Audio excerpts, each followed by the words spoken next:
5, 6, 7, 8, 9. 9. That is the number that comes after 8. I'm so elated. Oh my God. This is a breaking news podcast. 9. 9. Okay, here we go.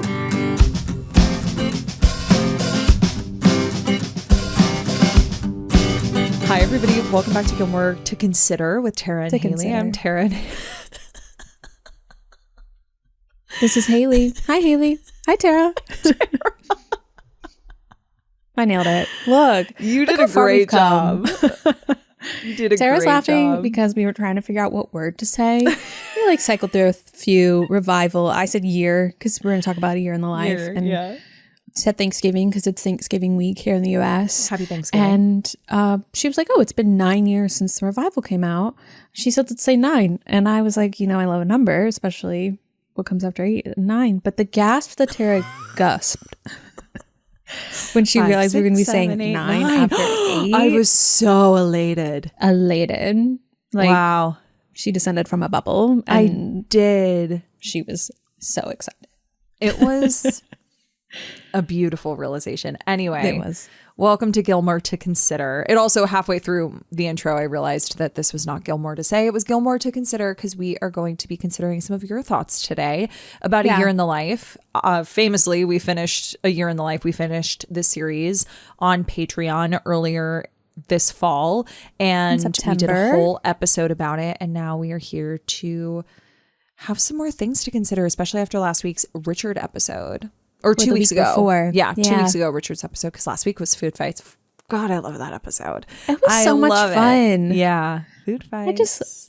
Especially because you're scaring Pedro. I don't know if anyone loves that line as much as we do. Oh, I feel like there's so many like little bits that it's like everyone's like, this is the line you guys like? Really? So funny. It's good. It's with the finger too. It's just the emphasis. Melissa McCarthy is a genius, a comedic genius. She's going to host SNL. When? I believe it's our birthday. Like, we give ourselves a birthday as a podcast because mine's December 3rd and yours is December 9th. I think it's December 6th. Wow. Fitting. Yeah. And the musical guest I didn't know. I don't remember who it was, but I randomly turned on SNL the other night because Olivia Dean was the musical guest and Glenn Powell was hosting. He was pretty good, but she looked gorge. Yeah. Love. Oh, she did look beautiful. I saw your post on Instagram. Very What cool. a gorge lady. Love her music. If you haven't listened to her, highly recommend. Yeah.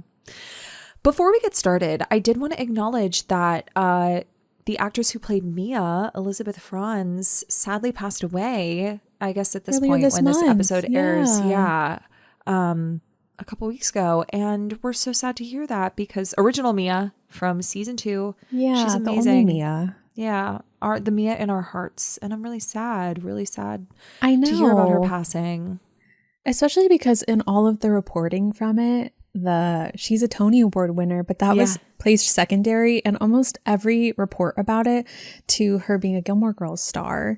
And I was like, oh my gosh, I just love that that has become such like a monumental credit for people. Mm-hmm.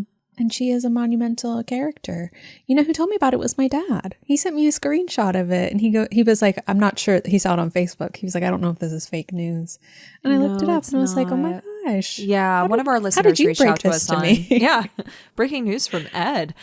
One of our listeners reached out on Saturday. I was at a wedding, so I saw it and I was so sad, and I went to text you, but I got distracted because we were in Florida at a wedding. So it's just really sad. I know. Thoughts and prayers to her family. Yeah, totally. But I did want to acknowledge that before we got into today's episode, because I know that we record these, as you all know, so far in advance. I always want to make sure that if we hear something that's kind of like quote unquote breaking news, we talk about it as soon as possible. So that it ends up, somewhere in the conversation in the next couple weeks. So yeah, definitely. But as we mentioned, it is Thanksgiving this week. So happy Thanksgiving to those of you who celebrate here in the United States. We had our food fights episode last week. And this week we wanted to kind of take it back to, like I said, the episode we did in September and our Richard episode that we did 2 weeks ago in talking about a year in the life, and mostly kind of discussing what Lorelai could have said about Richard in that flashback in winter, which we've talked about a lot on this podcast, the possibility and prospect of like, what could she have said? We have to do an episode about that. And here it finally is. Here it is. For the most part. There's so many things she could have said. Well, I actually will get into it because we asked our besties on our Instagram story and you guys delivered. Y'all delivered. You did. This was a highly answered question box, but if you don't know, it might be kind of weird to think like, why did you guys not do your food fight episode this week, the week of Thanksgiving? And that is because this week it has been 9 years since the Gilmore Girls revival, A Year in the Life came out, which is the amount of time that passed from the original series to the revival coming out. So it's just like the same distance on either side, which I quite like. I think it's just like a fun little celebration nod, especially it's the 25th anniversary of Gilmore Girls this year. Totally. The 9th anniversary of the revival. Feels like a weird, sounds crazy, no? Sounds crazy, no? Yeah. Yeah. Totally. But it feels right because 9 years after the original series, the revival aired, 9 years after the revival is this week. Here we are. Yeah. 9 years a really ago, funky you were in anniversary, but I can't Lorelai, Rory, Oh Suki. God, Lorelai and Rory and Lane and Suki and Emily and Paris. Did you post that recently? No, I didn't. But they were selling similar about it. They were selling similar shirts at the press at Rock Paper Scissors. Did you send me a picture of it recently? No, I think so. I can see it in my mind. Huh? Are you sure you didn't post it? No, I don't think so. Is this what I dream about? This is weird. These are the dreams I have. Yes, they are. Can you send me a picture of you in it to see if I'm making this up? Sure. Yeah. I might even post it this week that this episode actually airs because it's just very post it to our story for everyone. Yeah. It's very important information. Yeah. I love thinking back and reminiscing about the anticipation of that revival. It was just such an exciting time in everybody's lives, especially if you had been watching the show like we did when it was originally airing or in reruns on ABC Family, and only to be met with this amazing revival announcement. It was just so exciting. So it's really cool to think that this time 9 years ago, we were all gearing up to experience the revival, which of course we had some mixed feelings on, as you can listen to in our A Year in the Life episode from September. But what we all feel pretty unanimous on is that Lorelai had an array of options of fond memories she could have shared about Richard in that flashback in winter when Emily is asking everybody who is still present at the end of the funeral, the celebration of life, in the evening. Yes. The after party, if you will. Yes. And I was like, do I call it a party? Gathering. The people who are left by the end of the night. She's asking everybody to go around, famously in a circle, and share their fondest memory of Richard. And Lorelai is drunk and had just woken up from a nap. Not a great state of mind to be in. Was it a purposeful nap? No, but could she have stayed asleep still? Yes. 1000%. Absolutely. What was that man's name who was asleep? Oh, it's like Merv or something. Yeah. I don't know though. But we were like, just go his route. Stay asleep. Just pass out. I don't know. They probably would have woken her up. Emily herself would have shaken her awake and been like, tell me a memory. That would have been fantastic. Emily just shaking Lorelai's shoulder, her face up against hers. Share a memory of what? Your father. My father. Yeah. He never would have done this. When when the time comes to her, even though she tries to dodge it, she has absolutely no idea what to say. And that's just so fascinating to us. And we talked about this in A Revival Nothing More back in 2022. It's fascinating to us because we watched the entire series. We watched endearing moments between the two of them, which, yes, of course, were maybe fewer and farther between than the moments he has with Emily or Rory. Obviously, like Richard and Lorelai, I would say, are kind of at the bottom of the totem pole or the back of the pack when it comes to fond memories and soft moments between the two of them. But they're definitely there. They exist. And so we turned to all of you to give us some opinions about what you thought she could have said, because we certainly have them, and I'm excited to get into it today. But before we start, I wanted to play a voicemail that we got on our voicemail line. Call us, beep us if you want to reach us with a hot take. And this bestie did not give their name. But I think that this voicemail really does kind of hold hands with our episode from a couple weeks ago, all about Richard Gilmore, and kind of a poll that I posted on Instagram the week that we released that episode on the public's opinion of him, how they feel about the decisions, the poll of, you know, if Richard is a good man, misunderstood, maybe the puppet master. So let's hear from our bestie. Our non-bestie. Our anonymous bestie. Okay, sorry, I got cut off on my last one, but I have an opinion on what Lorelai could have said about Richard during the funeral thing. So I feel like there's lots of times that they spin things that Richard did in a negative light. Like they make it look bad. I think he's framed badly throughout the show. But I think he was always a family man. He was always there for his family. The times that he fought Strobe and stuff like that. And also, he cared about Rory immensely. Yes, he set up that interview and it like surprised her, but he was doing it so that she could have a good education. And guess where she ended up going? Yale. He used his connections to help his family all of the time. He was extremely resourceful, and he never turned down Lorelai or Rory whenever they asked him for help, no matter what. And I think one of the sweeter moments in the show is when he brings Lorelai her dollhouse.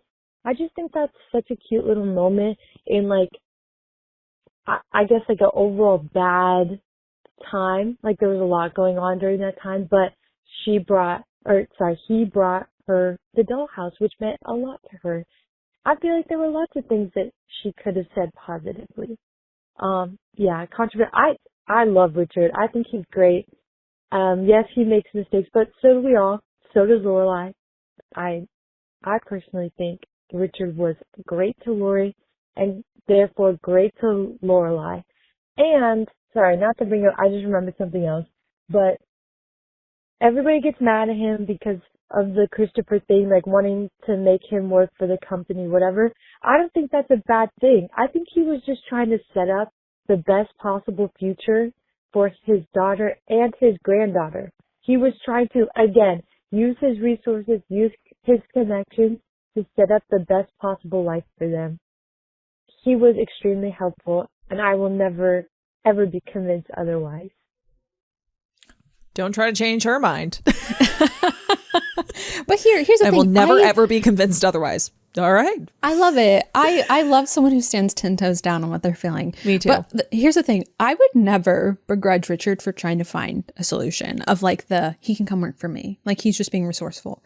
Totally. It's on the other end of that where he's like, Christopher's great. Like Christopher always does what's right. Like the whole like in season 3 when Lorelai goes over to dinner and she ends up walking out because Richard is like, yeah, of course, because Christopher's going to do what's right with Sherry and his new baby, and he was going to do what's right with you and Rory, but you were the one that was the problem. And I'm like, yeah, okay.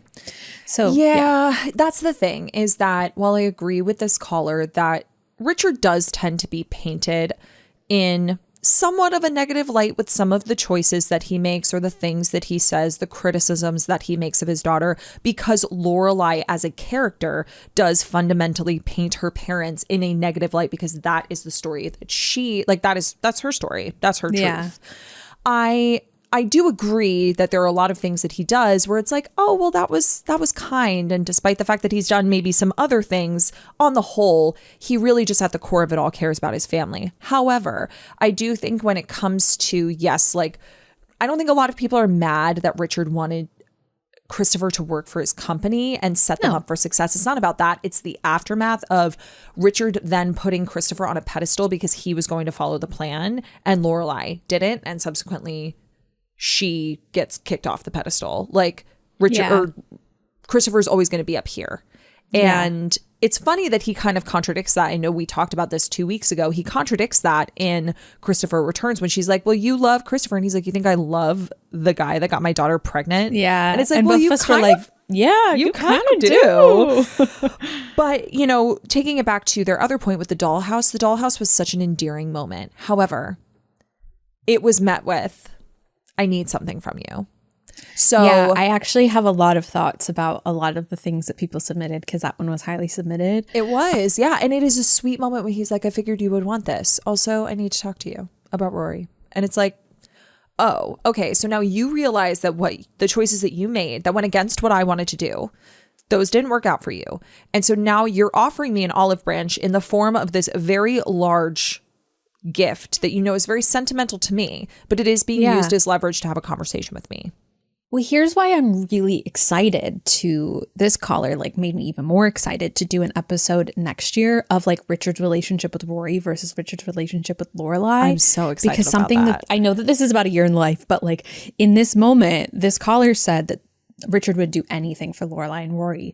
And it immediately made me think of A House Is Not a Home, season 5, when Lorelai came to Richard and Emily and said, Rory's dropping out of Yale, I need your help. And they were like, we'll not stand for this. We're going to help you.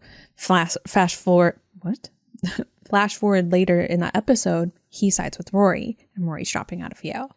And so it's like that idea of like, he's bringing the dollhouse. Lorelai wanted the dollhouse because her mom was going to get rid of it. Richard brings it to her because he knows she wants it, because he needs her help with Rory, which he already was the one that like brushed it off previously. Brushed it off is too simple a word for what he did for it, but like threw it in the trash, burned it, tossed it out, burned it again, you know, like Totally. that was his fault. So I'm so with you. It still always comes back to Rory. It always comes back to Rory. But yeah, I do agree with this caller though, that very much a family man, like I would still consider him to be like a good man, you know, for the most part. Yeah, for the most part. Absolutely. I do think similarly to Emily, he and Emily make choices that are very good for the family in a forward facing way. For him, as I said 2 weeks ago, doing the right thing is very important to him. That what also he goes sees hand to be as the right thing. What he has decided is right. Doing what he wants. Yes, totally. And we know that came from Gran and kind of her indoctrination of that mentality into him. And I think it's generational, as we talked about, but he really values that, especially when it comes to a front facing, like, this is about the Gilmore name. In that regard, I also think he's a family man. But when it comes to actually being there to support his family emotionally, I don't know that he always shows up in the way that they need him to. Maybe for Rory and sometimes for Emily, but I don't ever really see that with Lorelai. Well, that's the memory she shares of going into the trunk and he went to a different country. Yeah.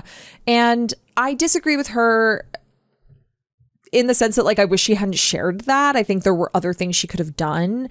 I don't think that it was intentional as intentional as Emily paints it to be when they have that fight afterwards. Well, I think that what's interesting about this idea of Lorelai sharing this at his funeral, which I like that this caller also couldn't decide what this gathering was called. It is a funeral thing, as they referred to it, the after party, the reception, the leftovers, the people who lingered about, is that I know that a lot of people disagree, but like, I think that Lorelai came back from hating her mom. Like, I just think that the amount of things that we have learned about what she said, like even in like Thanksgiving, speaking of this week, when Suki's like, oh, hi, Emily. And Lorelai's like, oh, Joseph Stalin is behind you. Like, there's no way that you think highly of your mom. And I just think that her default is to hate her parents.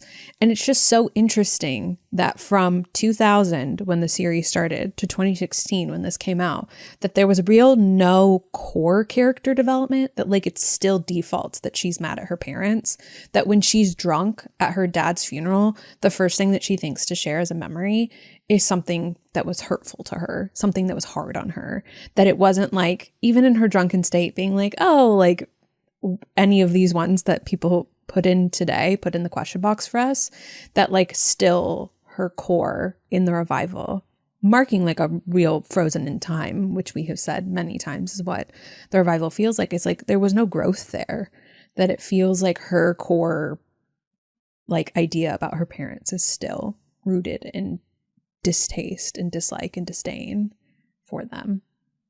Because like, I still disagree with the hate of it all, the hatred. I appreciate that you stand 10 toes down on that. I know, absolutely. I think she hated her. I just think that she always saw the worst in her parents after a while. I think that she always believed that their intentions were bad. Selfish. Yeah. Yeah.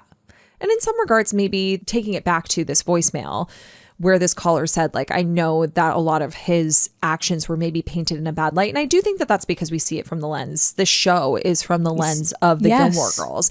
But I also think that the way that we're introduced to the character of Richard is not the best. And I said that 2 weeks ago as well. Like, yeah, we start off with him being at that dinner, that first Friday night dinner. He is so edgy to her and flat out mean. And I will give to, like, the first episode, the pilot is a lot more bitey than the rest of the series. Like, for totally. sure. But just as a character, they are already positioning him and poising him to be the kind of man who is judgmental, does not appreciate his daughter, doesn't respect his daughter, like, just has a lot of disdain for her, and therefore it makes sense why she has a lot of disdain right back. Yes. And so it's like a what came first, the chicken or the egg kind of conversation, because if she was treated like that her entire life, I could understand why she had disdain towards her parents. Her mom, the relationship that she has with Emily is a lot more nuanced and complicated, I think, than the relationship she has with Richard. Yeah, still nuanced, still complicated, but there are a lot more layers to it. She's a lot more Emily. hands-on, if you will. Yeah, there are a lot more layers with Emily, whereas I feel like Richard was maybe a little, based on what we've witnessed, was a little more aloof with his daughter. Yeah. So a little more hands-off. And subsequently, there's just kind of a wedge between the two of them. But that is what makes the moments that we think she could have said all the more heartfelt, is to see the softness between the two of them, because it's rare that we get that. When we do see it, it is really nice, because we first get that softness, not even just with Emily. Like, in the series, we first see that softness, that soft side of Richard come out because of Rory. Yeah. It's all, and I think that that is why he, in turn, cares so deeply for this girl, because she brings out sides of him that his own daughter didn't, or that we know of didn't, or wasn't willing to. I don't know. Who's to say? We'll never know, right?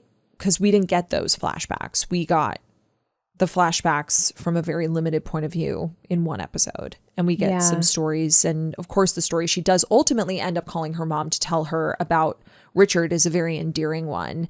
And it's sweet. But they never talked about it again. And that's not the relationship he has with Rory. His relationship with Rory is very... it is a true, like, oh, we are building this on the foundation of next to nothing, and we have built something very beautiful in our relationship. It's very progressive. I do think it's why Richard starts to soften towards Lorelai. Because of Rory. Totally agree. I really do. But I also think that some of the moments that are the softest between Richard and Lorelai come from starting to understand each other more in a way that they didn't before, and or resolving maybe some past conflicts between the two of them. And the first one that comes to mind is in Star-Crossed Lovers and Other Strangers, when Chase Bradford is downstairs at dinner with them, shall we? And Richard Emily finds it insufferable. Lorelai on a date at Friday night dinner, because Rory is on her 3-month anniversary date with Dean. Yeah. And so Emily is like, yeah, she can go, because she has an ulterior motive. And that's Chase Bradford. Always. And Richard finds him insufferable. So again, that's them kind of understanding each other a little differently than they ever have before. And Richard's watching what's happening with Emily, sees that Lorelai is like, okay. Yeah. And then when he sees her sneaking out the window, that probably, as she says to him, like, you're probably having a horrible Lorelai flashback. And I'm sorry that we fought last week, which was in Christopher Returns, when he gets in the fight with Strobe and defends her. And then they go on to kind of have a bit of a, confrontation, the two of them. I love that she says, like, I'm sorry that we fought last week, but like, please do not make me go back downstairs and like talk to that man, because that man is boring. Yeah. And he acquiesces, and instead of being like, oh no, come downstairs, or Emily, she's up here, she's trying to sneak out the window, like, he doesn't rat on her. That is a beautiful moment, especially when famously, you know, we love this line. She goes, thank you, daddy. It's very, very cute and endearing. That is like a moment from the question box. Like, that's probably the most submitted moment. But here is my question for you. How would that have come across to Emily for her to be like, okay, once you tried to set me on a date, we were here at the house and you tried to set me up with Chase Bradford, and I was trying to claw out the window because I didn't want to be on this date and I didn't want to be here, and he saw me and he didn't tell you. Would that have felt better?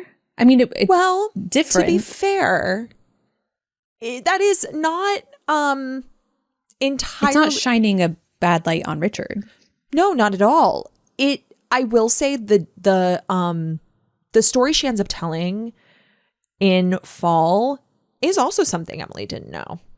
Yeah. You know? It's more of that felt like he helped her in her moment. This was like them conspiring against Emily. Because maybe. Emily set this up and she didn't want to be down there. And so Richard. I mean, Emily already knew she left. Yeah. You know, for the most part. Yeah. It would have just been more confirmation. I just don't know if that moment would have made Emily feel better, because you're like, oh, well, your dad was helping you, but like against me. Yeah. Yeah. And I don't know how that would have landed. That is definitely not at the top of my list. It's a very sweet moment, but it's not the one that. It was the number one most submitted moment. It was, because that moment between the two of them is so iconic. That's sweet. The first time we hear call Richard daddy. Yeah. Yeah. I mean, she loves to do that, but I'm thinking of that moment in terms of like Emily wanted memories of him, and everything was supposed to be something that she didn't know, but I don't know how was it better than what she said? Yes. But it's a anti-Emily thing. Totally. So I just wonder how that would have landed. Yeah. Yeah. I actually feel that way about a lot of the memories that she has with Richard. Well, on that note, I'd really love to kind of move in sequential order of like the moments that kind of stood out to me that I assume our besties also maybe mentioned, but ones that maybe you didn't feel were appropriate to share. Because the next one that comes to mind for me is in Help Wanted. Like, for me, that probably would have been the moment to share. Yes, of course. Just think like it doesn't say anything negatively to Emily or undermine the relationship that she had with her husband or the one that she has with Lorelai or anybody for that matter. I think that all she had to say was, I loved being able to help Dad set up the Gilmore group. It was the first time that I felt really seen by him. It was the first time that I felt like he respected me as a business owner. And because all of those things I think are true from my vantage point as an audience member, I felt like that was Richard witnessing her at work, especially after what happened in Richard and Stars Hollow. Like that was not a good moment for the two of them, because he tended to where was her judge work jacket? Yeah, where your work jacket. And subsequently to then have her be the one to guide him through starting his own business. Yeah. I just think that's number one for me. That's at the top of the list for me, and what I think she could have and should have said. Yeah. It's the moment when she feels like he recognizes she's a very competent person. And we also kind of recognize that he's not. Yes. He's as you buy mentioned, one pack of paper. An amazing observation is that women run his life. Yes. Margie was going to buy his paper. Lorelai ended up having to buy it because he was going to buy one pack of paper. Crazy. But it's also very sweet because he bought a bunch of post-it notes for Emily because he noticed that she put them on her mirror. So like there was like a little nice memory there. But in my like, if I could play Lorelai's advocate here in the same way of being the devil's advocate, is that like, how did it take you so long to realize that I'm a competent business owner, that like this took that long? I've been on this earth for 33 34 years. I know. I've been doing this business for quite some time. But I think it's just like the juxtaposition of like recognizing like, whoa, she is doing quite well at this. But like something that someone submitted from that moment when she was like, you bagged the Swede. Like that was like a really sweet moment to like see him. And like, of course, it kind of like went downhill. So like there is that like lens to it. But overall, I think they had a really nice time. I think that while Emily knew about it, I think that like having that thought there, I just would have loved for her core like disdain for her parents to have like moved, like just like moved on or like had a more fond memory. So like I definitely agree with that one. But I just love you back the sweet. Yeah. The next moment, of course, that comes to mind, and this is kind of an Emily and Richard moment, but it then ends up becoming a Richard and Lorelai moment. But it's how proud they are of her when she graduates from business school. I love, again, speaking to like the thank you daddy of it all, I love when he gives her the envelope and she's like, he goes, spend it on something fun. Yeah. And I just find that to be so special and so sweet. And it just was a really sweet moment. That was not tainted really by anything, or again, doesn't undermine Emily and her relationship with either one of them. It really does speak to, like, she was like, she could have said like, I was so touched at how proud he looked when I looked out into the audience when I graduated from business school, both of you, but he gave me an envelope afterwards. And I actually think that would be my top one. Really? Yeah. Well, I think about it in terms of like the retelling of it, because you have to think how she would say it. I wasn't sure if I wanted to invite y'all because I didn't know how you would feel about it. But when I looked out and saw you guys there and saw how proud you were of me, and then for Dad to pull me aside afterwards because he had a gift for me that he wanted me to spend on something fun because I just worked so hard. Like that was such a big moment. And like, I could see that. Like, I just don't see anything bad about that. Like, it could start with like, I thought this was going to go poor. Like, I didn't know that I wanted you there, but when you were there, I realized how important it was to have you there. Oh man. Oof. That makes me, why does that make me so emo? Because it is very emotional. Yeah, I mean, Lorelai's graduation day in and of itself is a very... One of my friends posted that her boyfriend fell asleep during that one when they were watching it for the first time. And she said, should I break up with him? I said, yes. Go straight to men's jail. Or just wake him up. Make him rewatch it. Yeah. Yeah, right. Yeah, that's what I was thinking to do. No, she asked.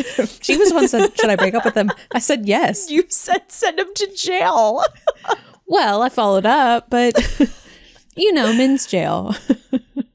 Different. It's different. Men should start in jail. Right.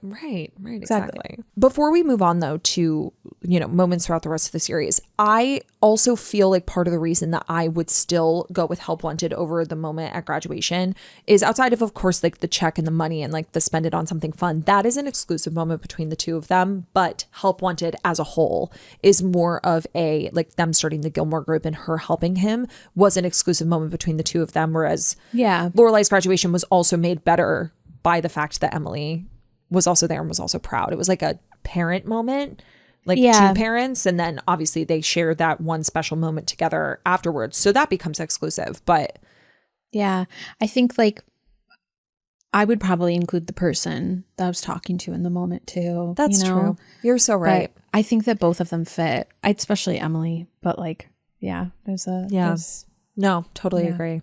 Speaking of envelopes, one of the next moments for me that I think she could have mentioned but would have definitely struck a nerve is in Happy Birthday Baby, when he takes her out to lunch and gives her the check because he had made an investment in her name when she was born.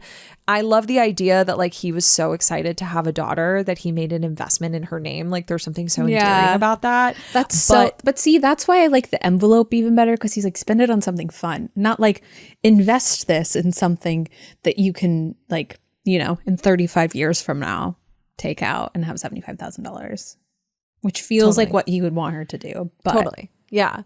But I love that, they have this moment together where she's like, oh, I can get Jimmy Choos. What are those? Shoes. He's like, okay, I really hope that you spend it on something else, but it's your money. Do what you want. It's your money. Someone in the question box said the sweet memory of the account he opened for her when she was born.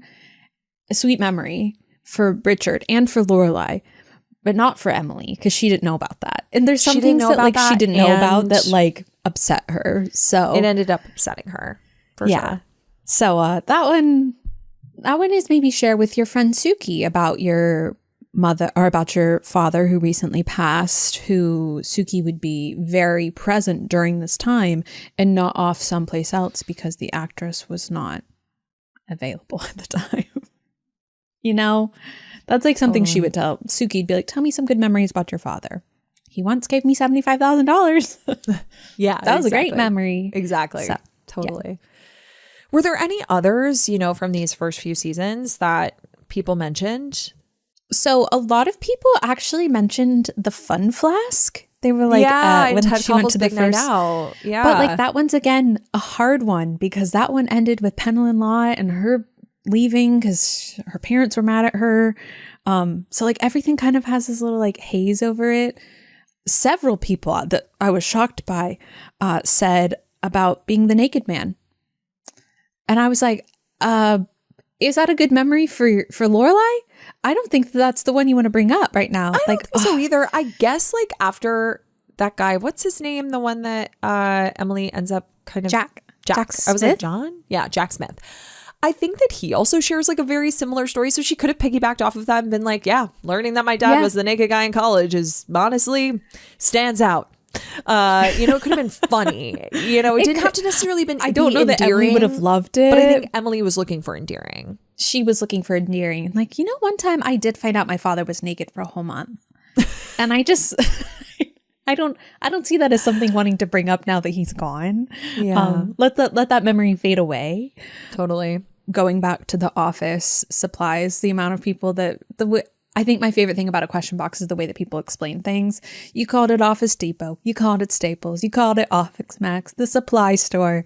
And I think that that's like one of my favorite things is going through and being like, you're all saying the same thing. But you're saying it very differently. Totally.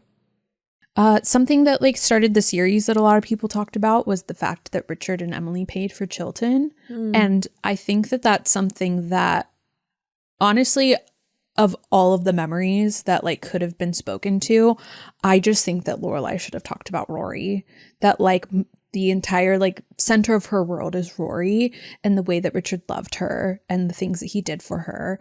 And that the only reason that she went to Chilton and the only reason she went to Yale.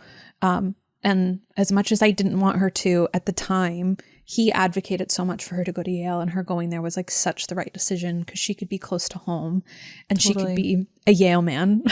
A Yale man. Like her grandfather. Your grandfather was a Yale man. Yale man. Yeah, exactly. So I think that is like, it changed her life, Rory and Lorelai's life, for her to be able to go to Chilton. And I just think that like so many people wrote that in and I like hadn't really thought about that like centering Rory.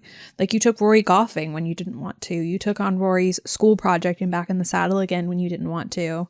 And all of these things like touched me because you loved her so much. And like, I think that Lorelai really understood that too.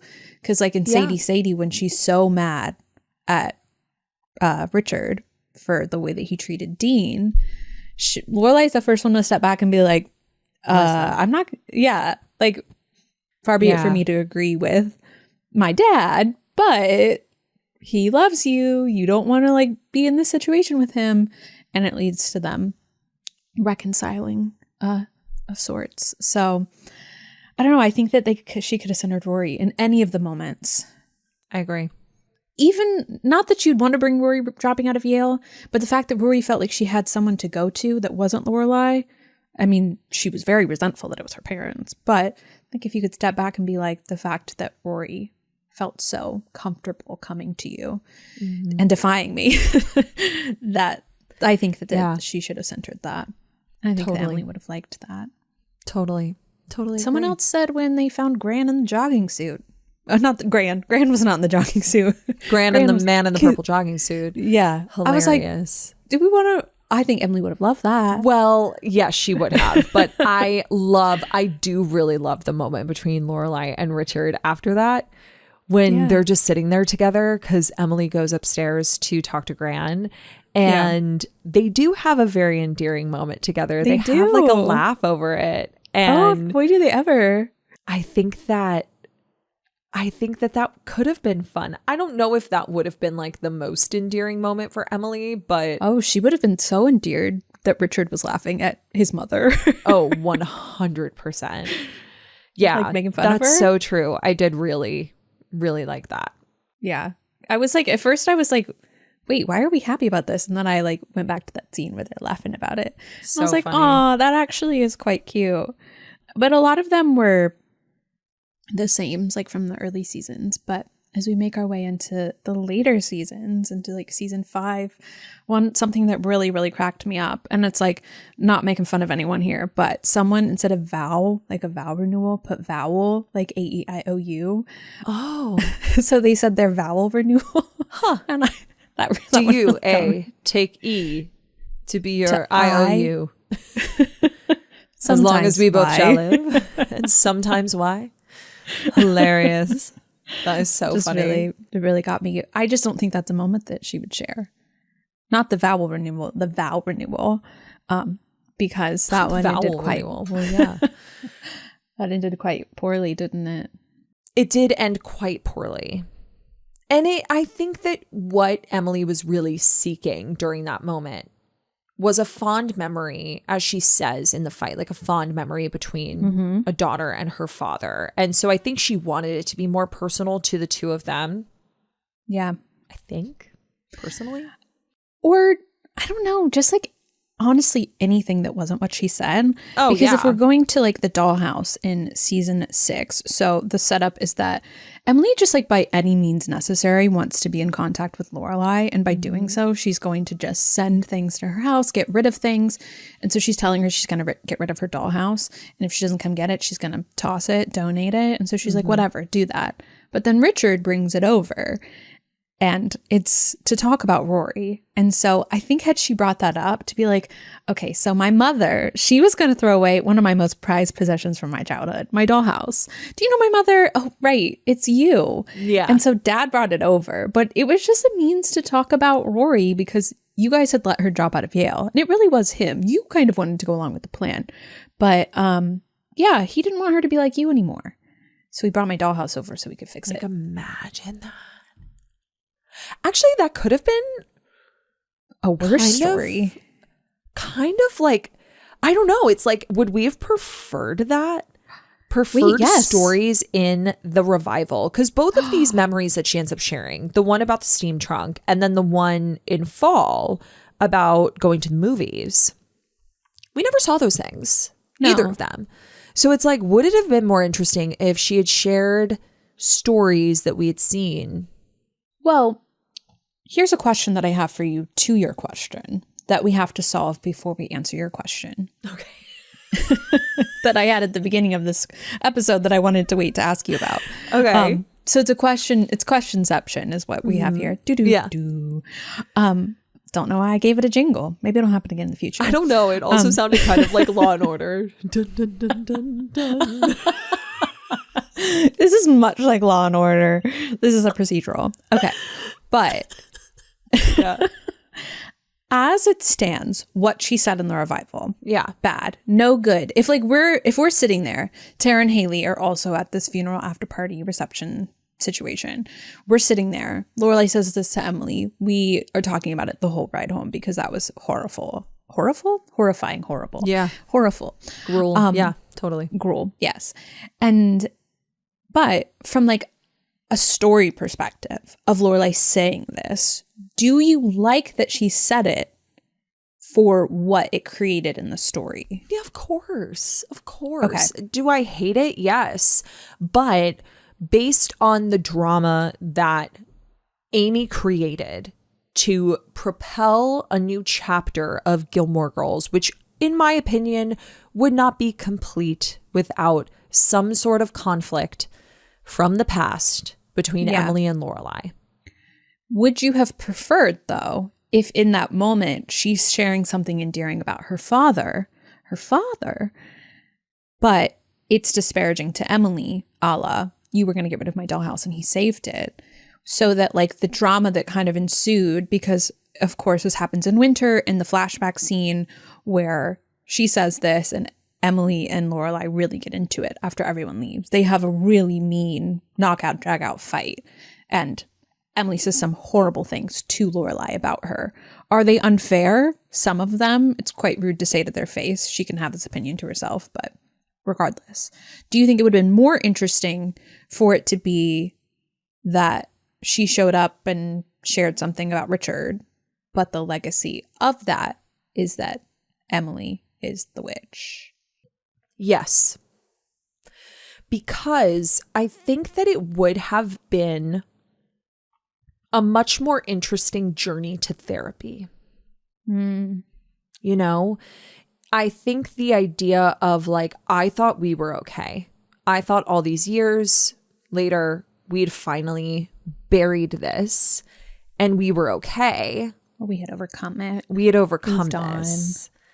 And now to learn that I'm still the villain in all of the stories you tell, even the story you tell about your father where he brings you your... Because that's what she said. Yeah. That's kind of what she gets mad at her about, because she's still the villain. But she is also getting mad at her for disparaging her father in front of other people. Yeah, you hate us that much. You hate us that much. And so I think it would have been more interesting if she said, like, you know, is the only time you're ever going to say something. Because she does say, like, I hope that you just say something, remember to say something fond of me at my funeral. Yes. Or something to that effect. It would have been interesting if she was like, it's the only time you're ever going to speak highly of me when I'm gone.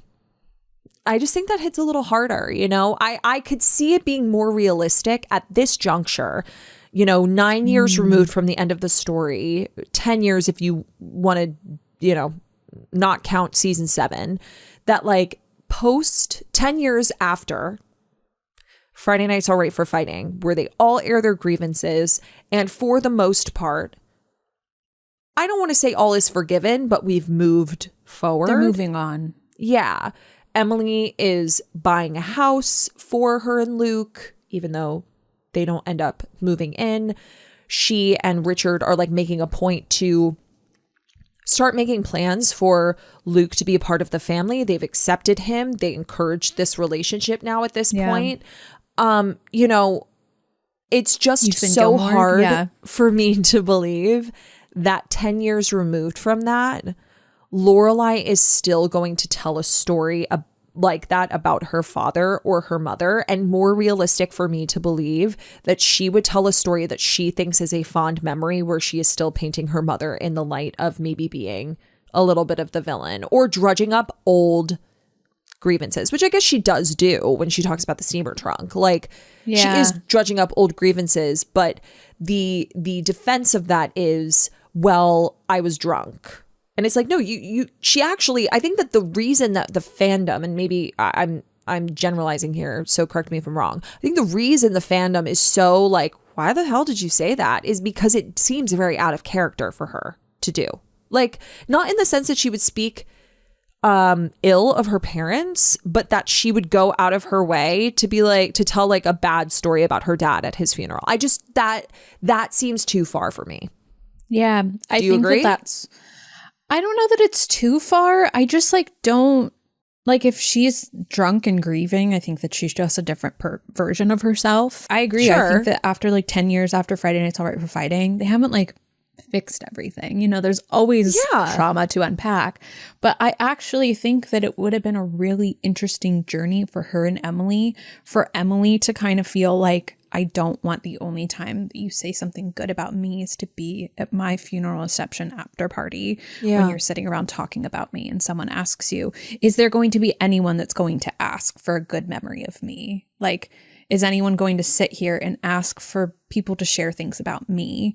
And I think that's a real worry to have. And I think that that could have been born from that, because I would be much more convinced that Lorelai would get drunk, start telling a memory about her dad, be like, oh, this was because something bad happened between us, and then say something else and be like, oh, but this is because something bad happened between us. Like, start telling all these things that like we've seen, that like Chase Bradford, oh, you set me up on a date I didn't want to be on. And then it's like, oh, the dollhouse. Oh, but you were going to throw it away. That's why you gave it to me. Like, I would believe that she's telling these stories of like, I have these fond memories of my dad, but all of them were because of you being horrible to me in some way that like was unnecessary, not horrible every time. No, but for the most part, I would have bought that. I would have bought that more than what happened. Because what happened just felt like... I did not buy it. I did not buy it. I just was like really disappointed that I'm like, we're still here. We're still here. Yeah. And I think that's and that is life, right? Like that is sometimes family trauma and drama is like, no matter how many years pass, we are still in a place where like my childhood, speaking from the vantage point of Lorelai, my childhood is still, it still haunts me the way you treated me. Yeah. It will always take the driver's seat. Yeah. And I really believe that. Like, I was going to say, I don't think that's out of character for Lorelai. No. It's just the story she told. I don't know if she was trying to be funny or what. And it just like didn't land. Yeah. But... Well, it definitely didn't land. It landed somewhere. Land. But her being like, I was drunk and I was tired is like, yes, okay. But I think that it would have been more interesting now that we're talking about it for her to be telling a story about her dad that paints her mother in a negative light. And it brings up so much of that old icky stuff that's still sitting beneath the surface between the two of them that propels us into the story. Yeah. Or on the flip side of that, in that moment, she was drunk, she was tired. She probably felt like a kid to lose her dad, to be in his house, to be in the house she grew up in, and kind of think about those things and kind of have like a more of a journey through her own grief, through her own understanding of why she went back to that place. It's way too much therapy for Gilmore Girls. But so like I do think that it would have like honored Richard, but decentered him from the story, because that's kind of what we have to do to move forward with Emily, despite the fact that her storyline is completely about now being the widow of Richard Gilmore. But I do think that that would have been interesting. We definitely would have landed them in therapy. No question about it. No question. But, yeah. You know, and again, what happened was clever, and, you know, Amy using it as a means to get them into this new, like I said, a new chapter of conflict and drama between mother and daughter. I think, you know, she did it. She accomplished what she set out to do. If that's what she was going to do, she did it. And I love the drama. Me too. But I do think, as we've talked about this is actually something that I think is a little more realistic to the character of Lorelai. And it makes sense. It also lends to like the drunken, tired nature of it too. I'm starting to tell a story, and as I'm telling it, this isn't going so well for the person I'm telling this to. Yeah, totally. If you guys have thoughts and feelings on that front, and if you would prefer, or if you're like, no, I love what she said for the conflict, call us, because we're gonna have some Gilmore to consider during the winter quote unquote break. And we'd love to hear what you guys think. Yeah. I will add to this that a couple of people said from season 7, when Emily and Richard sing for Rory, or that Richard acknowledges that a remarkable person would inspire all of this, talking about Rory's. In Bon Voyage, yeah. Also, the graduation. I do love the moment when he's like, Lorelai, your daughter is graduating from college. Like, take your moment. That could have been something really endearing as well. Yay, Rory. Well, but the thing to that is that Amy didn't write that. I know. So, didn't stand a chance. In the revival. Was a good submission in terms of if we're thinking of Lorelai's life. And of course, season 7 was part of it, because that's the name of the game. But for the most part, every single person said Chase Bradford. Some of them, someone called him Creepy Chad, ? I knew exactly who you meant, bestie. Not Creepy Chad. I'm dead. The dollhouse and showing up for her graduation, envelopes, and setting up the office together. That was pretty much what everyone said. One that I really liked was when she mentions that she wanted to travel like her dad and say, I'll be back from Dusseldorf on Thursday. Is that what it is? Yeah. So like there's like elements of that. I'll be back from Dusseldorf on Thursday. Yeah. So I think that there's like quite a few things that could have been mentioned here. I wish that we had been keeping a list of them throughout our time on Revisited, because how many times did we say that? We said it all the time. And I tried to search back through my notes, but like looking back on my notes for Revisited now, nonsense. No way. This was like notes that I made knowing that I was about to talk about it in like 45 minutes. So it was the kind of thing of like, it was like fresh in my memory. So looking back, I'm like, who wrote this down? This is absolute nonsense. I stopped doing individual pages. I would just like, in my notes, I would take the episode that we had just talked about and I'd edit it. So I don't have any of my past. I have like maybe season 1. Really? Yeah. Oh, I made a new note for every episode. I should have done that. My notes app is just basically Gilmore Revisited. Yeah. Literally. Hilarious. No, I should have done that. Yeah, the other one was when he stands up for her and Christopher returns. But ultimately, when he stands up for her to Strobe, he comes back around and kind of like shoves in her face. Exactly. That ends up being not a great moment between the two of them. So, yeah. I was just scrolling through trying to see if there was anyone else that submitted something. Someone said the Meat on a Stick Club. Oh, this was when they were like separated. Yeah. And they had the meat on the stick. Yeah. Meat on a stick. Yeah. But totally. you also can't mention that. Like, oh, I loved going to the pool house when you guys were separated and we'd have drinks there. And that doesn't seem like something good to It does share add either. to like the, oh, right. Yeah. Bad memory, but good memory. Yeah. The one here that not a lot of people mentioned was when he helped her with her insurance at the end when they caught fire. Yeah. So that one was one. That was a sweet moment. He took care of her. 'Cause you're the favorite. In that regard. Yeah. Exactly. Again, another moment. It's like I wasn't talking to mom, but dad showed up. Yep. You didn't have to mention that part. And I think maybe that's part of it is like there's these memories that she has that like you don't have to mention the other part of it, but she does. Like I wasn't talking to you because you had done this thing. What was it? No, it wasn't that time. It was that time that you did that other thing, but we weren't talking. And dad came over and he helped me because he's the favorite, you know? Like, I think that would totally get her upset. That would have been really interesting. Oh, now I want to see that. I know. Me too. Oh my gosh. Yeah. But on the whole, there were a lot of things that she could have said that we did see as an audience. And I think that at the top of the list, like you said, like the big 3 are the moment in Star-Crossed Lovers and Other Strangers when she's climbing out the window and he lets her go instead of ratting on her. Chase Bradford, creepy Chad. Creepy Chad. If that works for you, I love it. Setting up the Gilmore group together, which I think is like just apex for them. Cutie. And then Love it. The moment in her graduation, I think, which is the following episode. It's so good. Yeah. It's so good. Those 3 moments are like top tier. But the other one is when he sets her up with Mike Armstrong. That's really true. That is true. You're right. That's a good There's one. a lot of things she could have said. And he I does kind of throw like that back in her face, though. Okay. He does throw that back in her face in How Many Crow Pogs. The beginning of it's good though, right? It is. No, that's the thing. And that is what our caller that, you know, the voicemail that we played at the beginning of this episode, that's what she was trying to get at, is that like a lot of the things, the good things that he does are either painted in a negative light or followed up with something negative that accompanies them. And I think that that is the difficult part about Richard, is that like with the good comes the bad and vice versa. But that's what makes him such a nuanced and complicated character, as it does with all of the characters that the Paladinos wrote on this show. Yeah. And that's the point, is that human beings are layered. And I think that's what makes this show so timeless, is that they're all very nuanced and very layered. And with the good comes the bad, and with the flaws come the really positive attributes. And I think that Richard Gilmore and Emily are both very strong examples of that on this show. Yeah. Everyone is a really strong example of, I have to go to therapy because you didn't. Yeah. Fair. If you would have gone to therapy, I wouldn't have had to have gone, you know? I do know. Boy, do I. But we hope, on that note, we hope you have a great time with your families this week. Thanksgiving.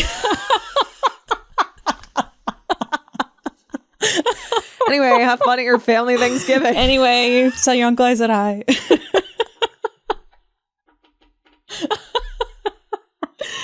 No, but truly, I hope you eat all of the sides. Therapy vouchers to everyone. Exactly. If you can't cook, just bring therapy vouchers. Yeah, just bring some therapy vouchers, honestly. I think that sounds great. No, but I hope you guys have a wonderful time with your families. I'm personally very excited to see mine and to share in all of the merriment and sides, the mashed potatoes, the gravy. Oh, yeah. I made a spreadsheet of like a timetable of like who's making what and how I have to do things for mine this year, you know, going full Suki St. James. But yeah. Anyway, have a great time. Anyway, have a great time. With your Thursday night dinners. And also give us 5 stars on Apple Podcasts. My headphones are falling off. Oh, man. Oh, wow. But we do truly hope that you enjoy your time with your family, your chosen family, on your own, wherever you may be, with whomever you may be with. If it's just a Thursday for you, also cool. But we hope you have a good one. Yeah. And next week is the birthday month kickoff. It's birthday week. It's start of birthday week. Tuesday to Tuesday is birthday week. This time my birthday is on a Wednesday. So we'll have my episode on December 2nd, but Tara's episode is actually on her birthday. Yay! Which is really fun. Yeah, I'm excited. But we will be doing the typical, you know, Gilmore Girls x Taylor Swift. But it is not the one that you think it is. It's not the one you all think it is. Because I know that the Swifties out there are just waiting for us to dissect the life of a showgirl. Because, of course, that came out very recently. Very recently. But if you remember, we're having a red year this year. We're having a red year. And you know who else had a red year? What was it, 2012? Mm-hmm. 2012. 2012? That was Taylor Swift. And we'll have more to say on that in the next episode.